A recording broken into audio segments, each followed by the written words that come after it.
हाँ तो नमस्ते मेरे क्लास 10 के विद्यार्थी जी, कैसे आप सभी। उम्मीद करता हूँ अच्छे होंगे और अच्छे से पढ़ाई कर रहे होंगे।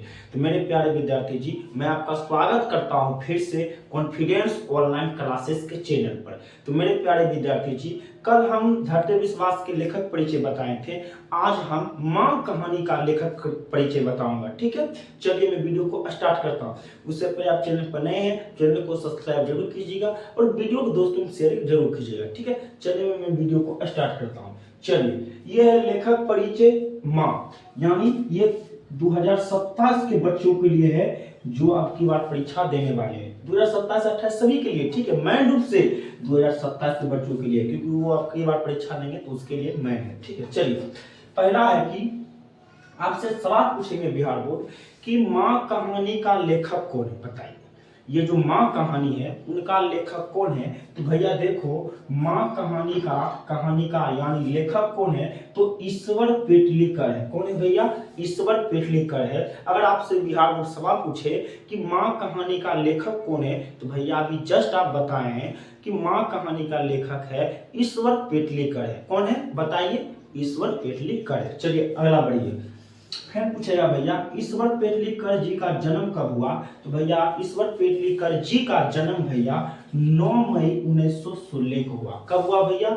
9 मई 1916 को हुआ। चलिए आगे बढ़िए। फिर पूछेगा आपसे बिहार बोर्ड सवाल कि बताइए ईश्वर पेटलीकर का जहां जन्म हुआ वो जन्म स्थान कहाँ है, यानी जन्म स्थान कहाँ है? तो भैया पेटली ग्राम, गुजरात क्या है उनका जन्म स्थान। ठीक है, चलिए आप अगला बढ़िए।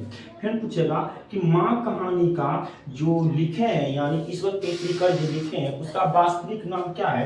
तो भैया उनका वास्तविक नाम यानी रियल नाम क्या है, यानी ईश्वर पेटलीकर जी का रियल नाम क्या है? तो भैया ईश्वर पेटलीकर जी का रियल नाम है ईश्वर मोती भाई पटेल। क्या नाम है? ईश्वर मोती भाई पटेल है। चलिए नेक्स्ट आगे बढ़िए। फिर आपसे सवाल बिहार में पूछेंगे कि पेटलीकर का मृत्यु कब हुआ, यानी ईश्वर पेटलीकर जी का मृत्यु यानी निधन कब हो गए? 22 नवंबर 1983 को ईश्वर पेटलीकर का निधन हो गए। फिर नेक्स्ट आगे बढ़िए।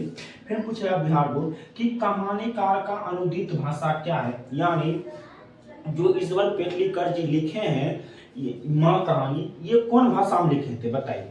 ईश्वर पेटलीकर जी जो भाषा लिखे हैं चैप्टर में, मार्क चैप्टर में, वो भाषा कौन है? तो भैया वो भाषा है भैया गुजराती भाषा। क्या है? गुजराती भाषा। क्या आपको गुजराती भाषा समझ में आएगा? तो भैया आपको गुजराती भाषा समझ में नहीं आएगा तो वो क्या किए, कौन क्या किए बताइए? तो हिंदी में अनुवाद इसको कर दिया। कौन कर दिया? हिंदी में अनुवाद कर दिया। कौन? तो भैया गोपाल दास नागर। कौन कर दिया भैया? गोपाल दास नागर। अगर मैं आपसे सवाल करूं कि बिहार बोर्ड कैसे सवाल करेगा वो भी देखिए। बिहार बोर्ड आपसे सवाल करेगा कि माँ कहानी का हिंदी में अनुवाद कौन किया बताइए। माँ कहानी का हिंदी में अनुवाद कौन किया? तो भैया गोपाल दास नागर ने किया। ठीक है, अगला बढ़िए। फिर पूछेगा माँ का संतान कितनी थी, यानी माँ को जो संतान यानी बेटा बेटी कितनी थी? तो भैया 4 था। कितना? 4, यानी 2 लड़का और 2 लड़की थी। फिर आपसे पूछेगा बिहार बोर्ड सवाल कि मंगू की बड़ी बहन का क्या नाम है? तो भैया मंगू की बड़ी बहन का नाम कमू है। कौन है भैया? कमू है। ठीक है, चलिए ये पहला बोर्ड होगा। अब दूसरा बोर्ड पर बताते हैं, ठीक है, क्योंकि एक बोर्ड में तो पूरा नहीं आता है। अब दूसरा बोर्ड पर हम लिखे हैं, चलिए आप दूसरा बोर्ड पर आपको बताते हैं। ठीक है, चलिए अगला बोर्ड पर आ गए। ठीक है, चलिए मैं आपको बताता हूँ। 5 और बचा है। ठीक है, उधर हम 10 को बताए, 5 और बचा हुआ। चलिए अगला बढ़िए। आपसे पूछेगा बिहार बोर्ड सवाल कि मंगू जन्म से क्या थी, यानी बताइए मंगू जन्म से क्या थी? तो भैया मंगू जन्म से पागल थी। ठीक है, क्या थी? पागल थी। ठीक है, फिर सवाल आएगा बिहार बोर्ड में कुसुम पढ़ती थी, यानी जो मंगू का गांव का एक लड़की थी जिनका नाम था कुसुम। क्या नाम था? कुसुम। वो पढ़ती थी तो वो कहाँ पढ़ती थी भैया? तो कन्या विद्यालय में पढ़ती थी। कहाँ पढ़ती थी? कन्या विद्यालय में पढ़ती थी। ठीक है, यह कन्या विश्वविद्यालय होगा। अभी थोड़ा सा लिखने में गड़बड़ा गए। चलिए अगला बढ़िए। आप आज करिएगा तो आपको दिख जाएगा। ठीक है, हमको लगता है कन्या विश्वविद्यालय होगा। चलिए देखिए अगला है कि मंगू का उम्र कितना था बताइए।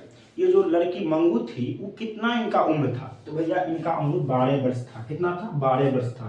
फिर सवाल आएगा बिहार बोर्ड में माँ की कौन सी महीना का इंतजार था? यानी माँ को कौन महीना के इंतजार थी। यानी जब ये इनके गांव में साधु था तो वो बोल रहा था कि माँ ये मंगू है जो लड़की पागल थी, ये अगहन महीना में ठीक हो जाएगा। भविष्यवाणी कर रहा था कि अगहन महीना में ठीक हो जाएगा। तो माँ को भी लगा कि हाँ भाई जैसा बोल रहा है साधु बाबा तो अगहन महीना में ठीक हो जाएगा। तो माँ को कौन महीना को एकदम इंतजार था, तो अगहन महीना का इंतजार था। ठीक है, आपसे बिहार में सवाल पूछेंगे कि माँ को कौन महीना का इंतजार था, पूस की माँ की अगहन, तो भैया अगहन। ठीक, आगे बढ़िए। माँ ने किसको पत्र लिखा था, बताइए माँ ने किसको पत्र लिखा था। यानी माँ ने बड़ा बेटा को पत्र लिखा था। वो हम कहानी अच्छा से बताएंगे ना एकदम चित्र के माध्यम से, तब आपको अच्छा समझ आएगा। वो तो हम आज लेखक परिचय बता रहे हैं आपको। चलिए, माँ की 2 लड़का और 2 लड़की थी। माँ के 2 लड़का और 2 लड़की थी। तो हम आपको उधर ही बता देते कि माँ के चार संतान था और 2 लड़का और 2 लड़की थी। ठीक है, तो कैसा लगा बताइए।